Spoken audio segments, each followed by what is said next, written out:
Hello दोस्तों, स्वागत है आप लोगों का अपने यूट्यूब चैनल पर। आज के इस वीडियो में हम लोग डिस्कस करेंगे 2 फरवरी 2023 के पेपर 2 यानी जूनियर लेवल के पेपर को, और इसके जो 20 मैथमेटिकल क्वेश्चंस पूछे आते हैं उन सभी को हम लोग यहाँ पर वन बाय वन डिस्कस करेंगे। अगर आप लोगों का कोई डाउट रह जाता है तो आप लोग कमेंट बॉक्स में उसको पूछ सकते हैं। पहला फर्स्ट क्वेश्चन, -3 की घात 3, इसको हम लोग लिख लेते हैं -3 की घात 3 गुणे 0.3 की घात -2 गुणे 0.001। तो -3 की घात 3 -27 हो गया गुणे। अब इसको हम लोग इस तरीके से लिख सकते हैं, क्योंकि हम लोगों ने पहले भी डिस्कस किया हुआ है कि a की घात -b है तो 1/a की घात b हो जाता है इंटू 0.001। अब ये -27 हो गया। अब 0.3 का अगर हम लोग होल स्क्वायर करेंगे तो ये हो जाएगा 0.09 इंटू 0.001। दशमलव हटाएंगे, 2 जीरो ऐड कर देंगे। यहाँ से दशमलव हटाएंगे तो 3 अंक हैं तो 3 जीरो ऐड कर देंगे। ये 2 जीरो से 2 जीरो कैंसिल हो गया। ये 9 से डिवाइड करेंगे 3 हो गया। तो -3/10 यहाँ से आ गया। अब -3/10 का मतलब हो गया 0.3। अब 0.3 हम लोग देखेंगे तो पहला ऑप्शन हमको दिया -2.5 और -2.25, तो पहला तो गलत हो गया क्योंकि इनके बीच में नहीं है। दूसरा पॉजिटिव है इसलिए गलत हो गया। तीसरा हमारा सही हो जाएगा क्योंकि जो वैल्यू है हमारी, सॉरी, वो -3.5 और 2.5 के बीच की है। तो तीसरा ऑप्शन हमारा सही हो गया। चौथा भी पॉजिटिव में है इसलिए चौथा भी गलत हो जाएगा। तो इस क्वेश्चन को सिंपली हमें -3 की घात 3 27 हो गया, -0.3 की घात -2 का मतलब 1/0.09 हो गया। सॉल्व किया 0.3 आ गया, ये माइनस का आएगा और माइनस का जो है हमारा तीसरा पॉइंट जो ऑप्शन है उसी के बीच में आएगा, यानी ऑप्शन नंबर 3 हमारा इस क्वेश्चन का राइट आंसर हो जाएगा। Next question number 2। तो 3a b 7 और इनका टोटल हमको दिया है 62। अब हमको a की ऐसी वैल्यू रखनी है कि 2 आ जाए। अगर हम a की वैल्यू 5 रख दें तो 7 और 5 12 हो जाएगा, 12 का 2 हासिल गया 1, 3 1 4 हो जाएगा, 4 और 2 6। यानी a की वैल्यू हमें पता चल गई 5, b की वैल्यू पता चल गई 2।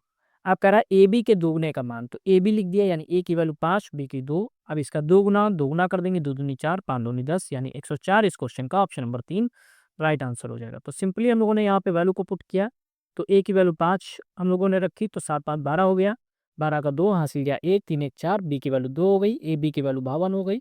तो उसका दोगुना पूछ रहा था तो डबल कर दिया, 104 हमारा आंसर हो गया। Next question number 3। 6 के सभी गुणनखंड स्वयं को छोड़कर का योग 6 के बराबर है। जैसे 6 के गुणनखंड की अगर बात की जाए तो 1 हो जाएगा, 2 हो जाएगा, 3 हो जाएगा, उसके बाद 6 हो जाएगा। कह रहा है स्वयं को छोड़कर, तो 6 हम लोग नहीं लिखेंगे। तो 1 + 2 + 3 की अगर वैल्यू निकालेंगे तो 6 आ जाएगी। यही चीज़ हमसे क्वेश्चन में कह रहा है, 6 के बराबर है।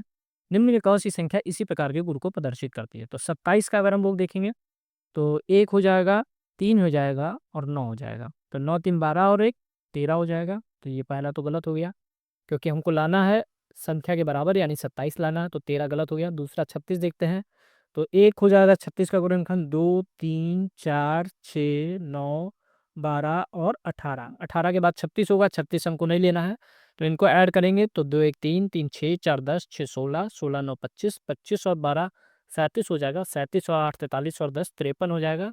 तो ये भी हमारा गलत हो जाएगा।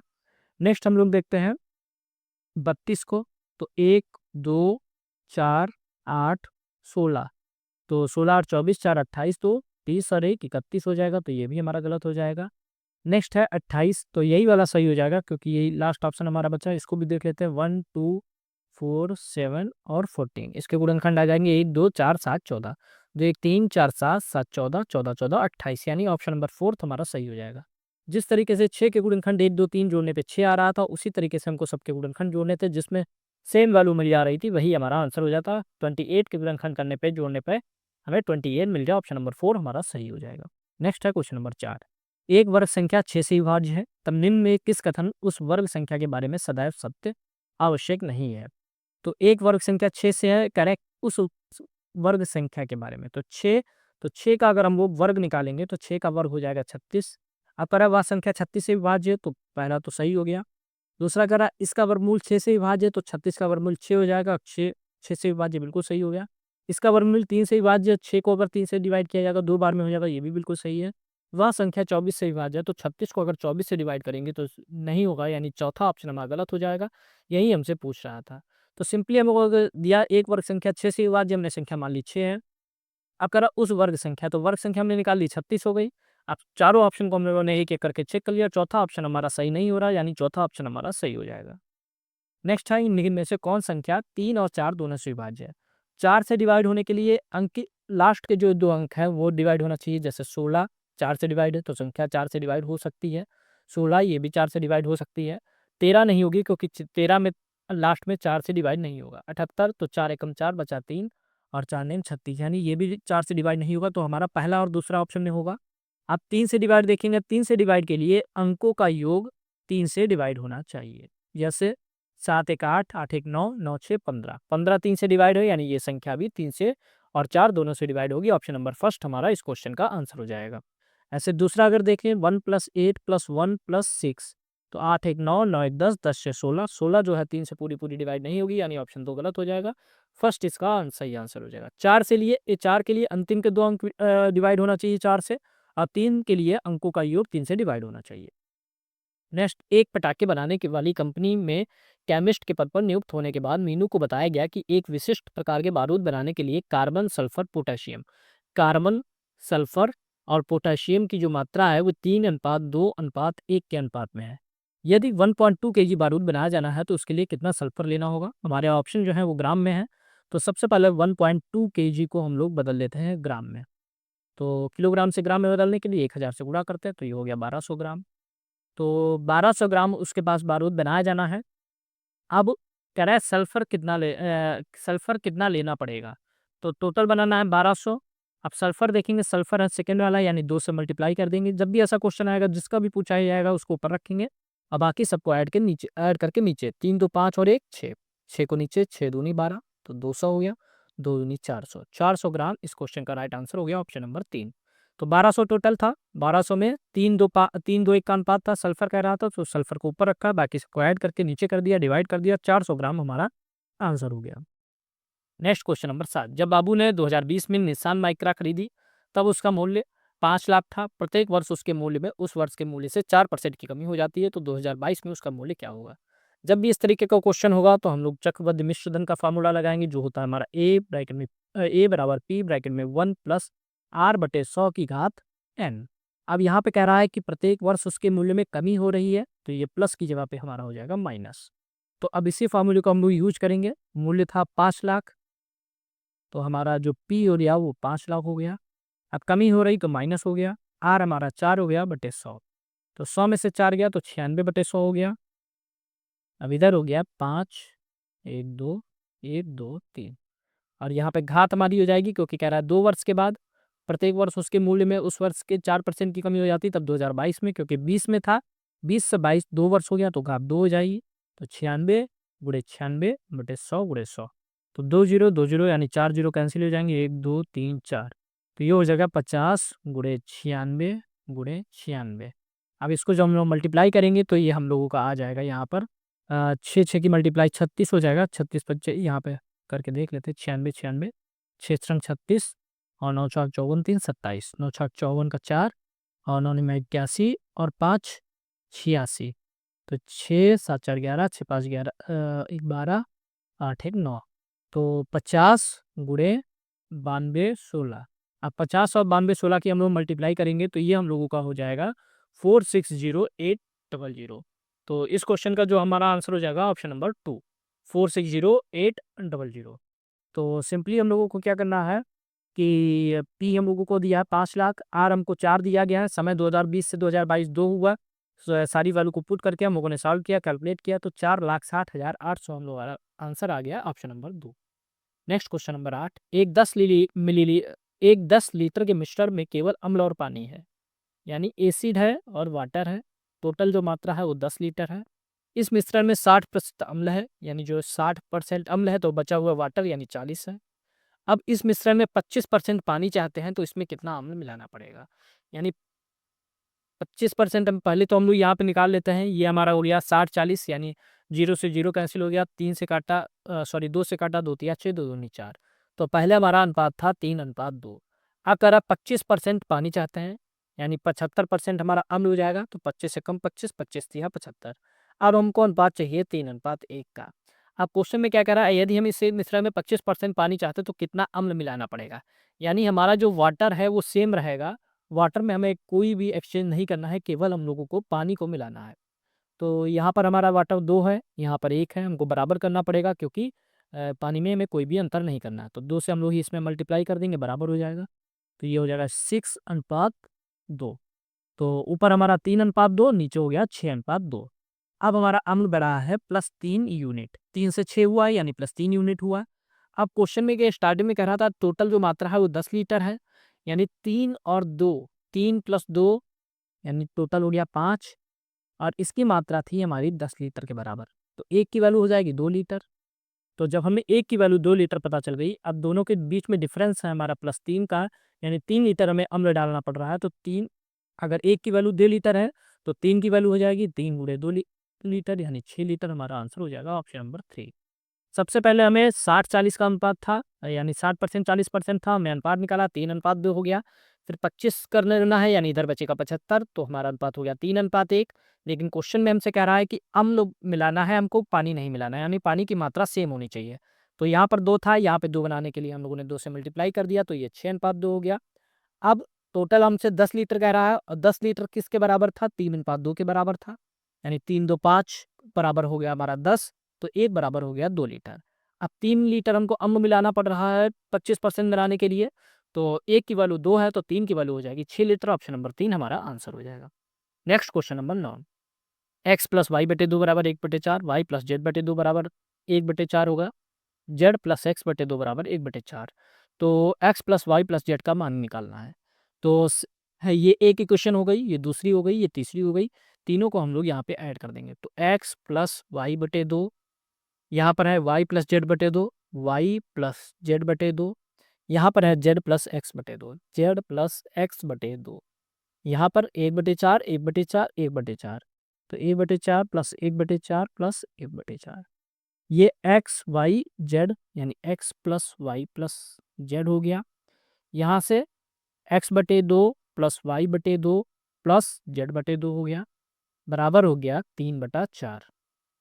अब हम लोग x + y + z कॉमन कर लें, तो यहाँ पर बचा 1 प्लस यहाँ पर बचेगा 1/2, क्योंकि यहाँ पर x, y, z हमारा कॉमन हो जाएगा, तो 1/2 हम लोगों को यहाँ से बच जाएगा, तो ये 3/4 हो गया। अब हम लोग एलसीएम लो लेंगे, तो 2 × 2 = 3/2 हो जाएगा, 3/2 बराबर 3/4। तो 3 से 3 कैंसिल हो गया, 2 से कैंसिल करेंगे 2 दूनी 4, तो x + y + z की वैल्यू आ जाएगी 1/2, हमारा आंसर हो जाएगा ऑप्शन नंबर 3। सिंपली केवल तीन ही इक्वेशन को जोड़ लेना था, जोड़ने से हमारा आंसर आ जाता। तीनों को जोड़ा, x + y + z कॉमन कर लिया, तो 1 + 1/2 बचा। एलसीएम लेके सॉल्व किया, 3/2 हो गया, बराबर 3/4, कैंसिल कर दिया, तो 1/2 हमारा आंसर हो गया। क्वेश्चन नंबर 10, यदि a और b ऐसे धनात्मक पूर्णांक हैं, a और b is not equal to 0, a की घात बराबर 49-13, तो सबसे पहले 49-13 के गुणनखंड करेंगे, 17 से डिवाइड करेंगे तो ये 289 हो जाएगा, फिर 17 से करेंगे तो 17 हो जाएगा, फिर 17 से करेंगे तो 1 हो जाएगा, यानी a की घात b बराबर हो जाएगा 17 की घात 3। 17 का क्यूब होता है 49-13। तो a की वैल्यू हमारी तुलना कर देंगे, a की वैल्यू 17, b की वैल्यू 3। क्वेश्चन ने हमसे पूछा a + b की घात a - b - 14, तो a की घात 17 प्लस b की घात 3, 17 + 3 की घात 17 - 3 - 14, 14 और 3 मिलकर 17 हो जाएगा, 17 + 3 हो गया हमारा 20, 20 की घात 17 - 17, तो 20 की घात 0, और किसी भी संख्या की घात 0 है तो उसका मान जो होता है 1 होता है, ऑप्शन नंबर 2 हमारा इस क्वेश्चन का आंसर हो जाएगा। 49-13 जो है 17 का क्यूब होता है, a की घात b बराबर 17 क्यूब हो गया, तुलना कर दी, a की वैल्यू 17, b की वैल्यू 3 आ गई, तो सारी वैल्यूज को पुट कर दिया, तो घात में हमारा 0 बन गया, और जब घात 0 हो जाती है तो कहने का मतलब है तो उस संख्या के जो मान हो जाता है वो 1 हो जाता है, ऑप्शन नंबर 2 क्वेश्चन नंबर 10 का राइट आंसर हो गया। क्वेश्चन नंबर 11, किसी चतुर्भुज के चारों कोणों की मापों का अनुपात 1, 2, 3, 4 है, न्यूनतम कोण की माप क्या होगी? तो मान लेते हैं हम लोग, पहला x हो गया, दूसरा 2x हो गया क्योंकि अनुपात दिया है, तीसरा 3x हो गया, और चौथा 4x हो गया। अब सबको जोड़ देंगे और चतुर्भुज के चारों कोणों का योगफल 360 होता है, 360 के बराबर कर देंगे। 4, 3, 7, 2, 9 और 1, 10, 10x बराबर हो गया 360, तो x बराबर हो गया 36। x की वैल्यू हमें पता चल गई 36, न्यूनतम कोण पूछ रहा था तो न्यूनतम कोण भी 36 हो जाएगा, क्योंकि सबसे छोटा कोण हमारा x था। बहुत सिंपल क्वेश्चन था, x 2x 3x 4x हम लोगों ने मान लिया बराबर, सभी कोणों का योगफल 360 बराबर कर दिया, x की वैल्यू हमें पता चल गई 36। नेक्स्ट, यदि किसी बहुफलकी के 6 फलक 12 किनारे हैं तो शीर्षों की संख्या, तो एक फार्मूला यूलर का होता है f + v - e = 2, जहाँ पर f फलक है, v हमारे शीर्ष हैं और e किनारे हैं। तो फलक की जगह पे 6 हो गया। शीर्ष हमको निकालना है तो v को ऐसे ही छोड़ दिया।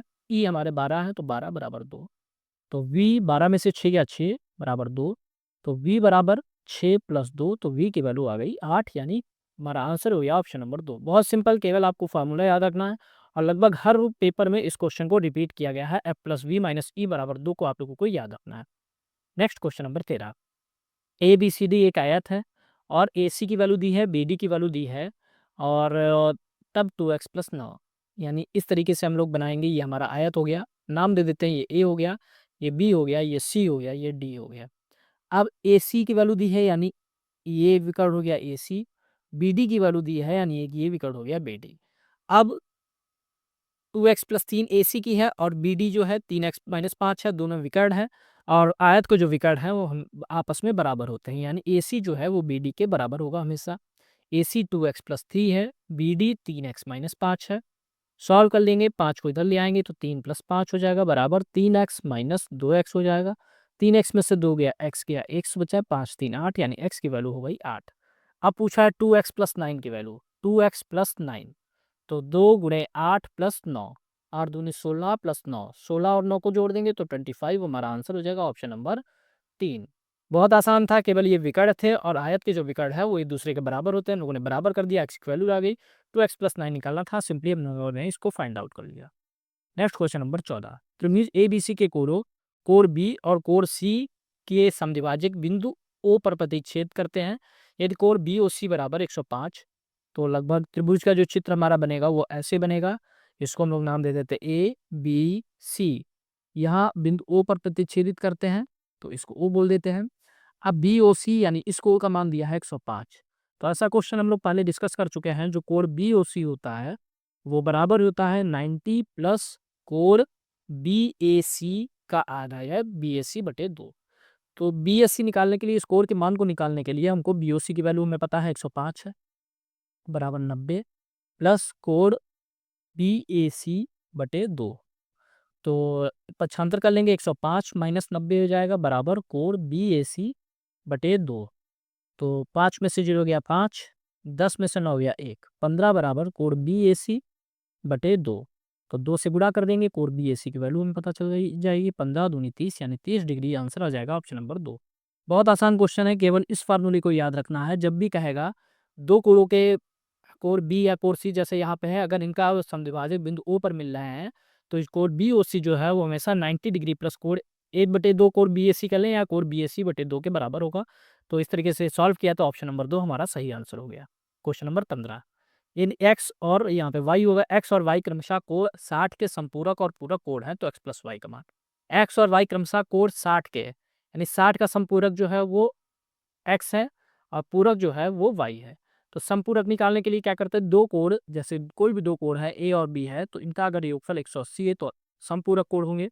दो कोणों का योगफल अगर 90 है तो पूरक या कोटि पूरक कोण कहलाएंगे।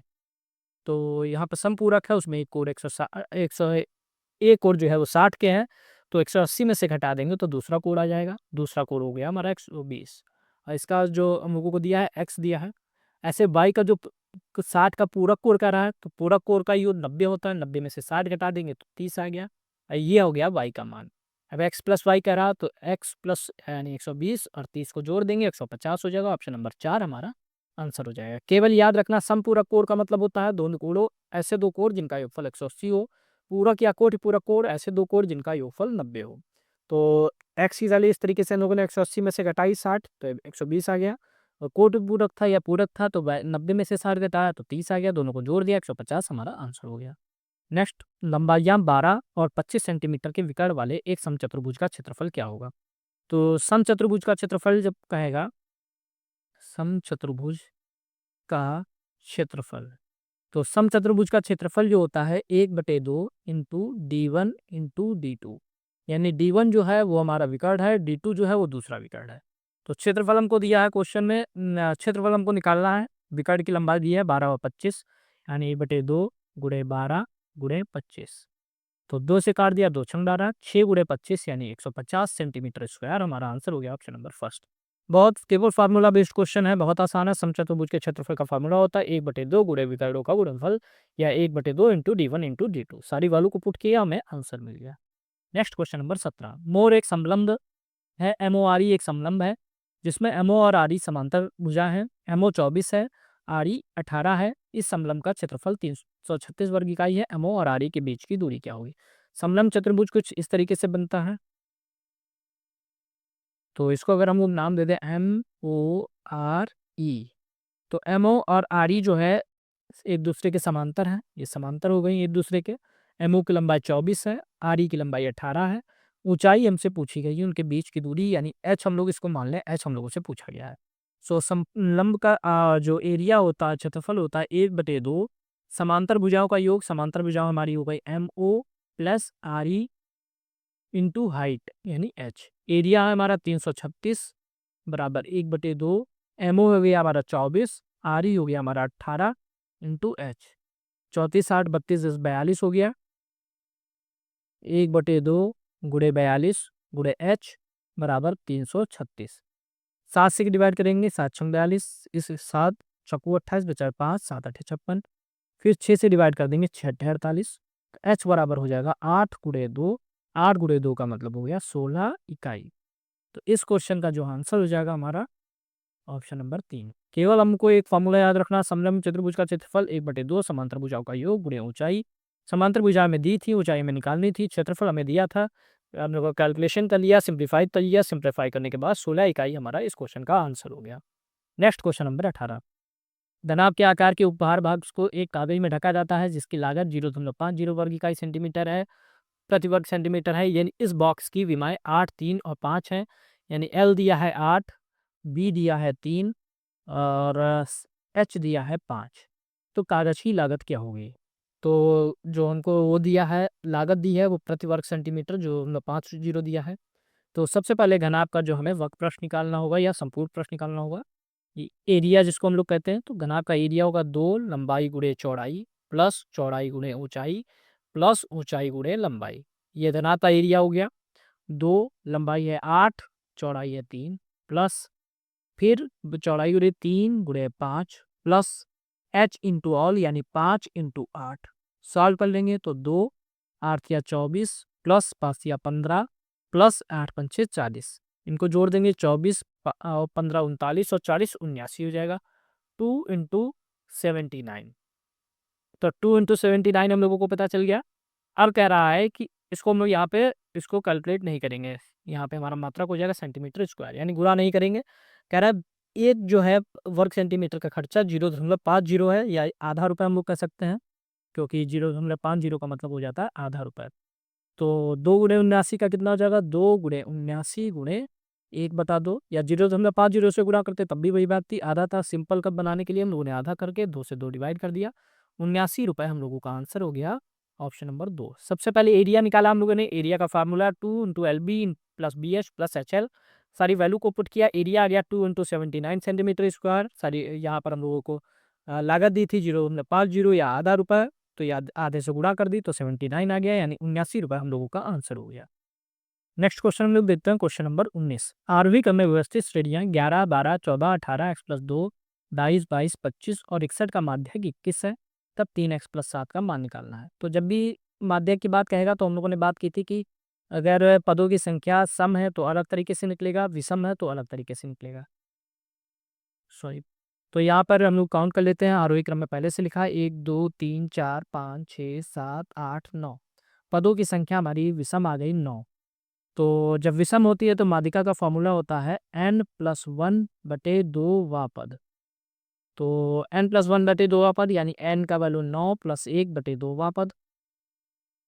तो 9 प्लस 1 यानी 10/2, 10/2 का मतलब आ गया 5वां पद। अब क्वेश्चन में हमें माध्यिका पहले से दे रखी है 21, तो इधर हम लोग 21 रख देंगे। अब 5वां पद हमारा कौन सा है, काउंट कर लेते हैं। 1 2 3 4 5 x प्लस 2 है, तो x प्लस 2 बराबर 21 हो गया। तो x बराबर 21 माइनस 2 हो गया। x की वैल्यू आ गई 19। x की वैल्यू 19 पता चल गई। और हमसे पूछा 3x प्लस 7 का मान क्या होगा। 3x प्लस 7, 3 गुणे 19 प्लस 7, 19 3 57 और 7 64। ऑप्शन नंबर 3 हमारा आंसर हो जाएगा। सबसे पहले आरोही क्रम में हम लोगों ने देखा, आरोही क्रम में पहले से लिखी हुई है।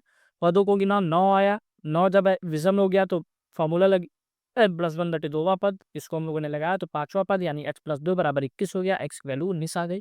हमसे किसी भी चीज़ की वैल्यू पूछी जाएगी तो हम लोग आसानी से उसको फाइंड आउट कर सकते हैं। Next last question, question number 20। पृथक-पृथक पर्चियों पर संख्याएँ 3, 4, 5, 47 लिखी जाती हैं तथा इन्हें डिब्बे में रख दिया जाता है। एक पर्ची पर एक संख्या इस डिब्बे में से बिना इसके अंदर देखे पर्ची निकाली जाती है। 6 से विभाज्य एक संख्या प्राप्त होने की प्रायिकता क्या होगी? तो सबसे पहले तो टोटल हम लोगों को निकालना होगा। 3 से 47 तक पर्चियाँ हैं टोटल पर्चियाँ निकालने के लिए। तो 47 लास्ट वाले से पहला वाला घटाएँगे, 47 माइनस 3 और 1 जोड़ देंगे। 47 में से 3 गया 44, 44 और 1 45, यानी टोटल पर्चियाँ हमारे पास हो गई 45। अब 6 से विभाज्य वाली, तो 3 से स्टार्ट करेंगे तो उसके बाद 6 हो जाएगी, 6 के बाद 12, 12 के बाद 18, 18 के बाद 24, फिर 30, फिर 36, फिर 42, 42 के बाद 48 आएगी जो हम लोगों का बाहर चले जाएगा 47 से, इसलिए हम लोग 42 तक काउंट कर लेंगे। 1, 2, 3, 4, 5, 6, 7। अब प्रोबेबिलिटी निकालनी है तो 7 हम लोगों की संख्याएँ मिली हैं, टोटल है हमारी 45, यानी 7/45 हमारा आंसर हो गया ऑप्शन नंबर 2। सिंपली सबसे पहले टोटल निकालते, टोटल के लिए आखिरी वाला पहले वाले को माइनस करके 1 जोड़ देते, टोटल पता चल जाता है। फिर 3 से 47 के बीच में जो 6 से विभाज्य हैं उनको हम लोगों ने यहाँ पे रख के काउंट कर लिया तो 7 संख्या मिली, तो प्रोबेबिलिटी हो गई हमारी 7/45। तो फ्रेंड्स ये थे आज के 20 क्वेश्चंस। अगर आप लोगों को वीडियो पसंद आया तो वीडियो को लाइक करिए, साथ ही साथ चैनल को सब्सक्राइब करिए। या आप लोगों का कोई भी डाउट है तो आप लोग कमेंट बॉक्स में पूछ सकते हैं। नेक्स्ट वीडियो में जो नेक्स्ट क्वेश्चंस होंगे उनको हम लोग डिस्कस करेंगे। आज के वीडियो में सिर्फ इतना ही, मिलता है नेक्स्ट वीडियो में। Thank you.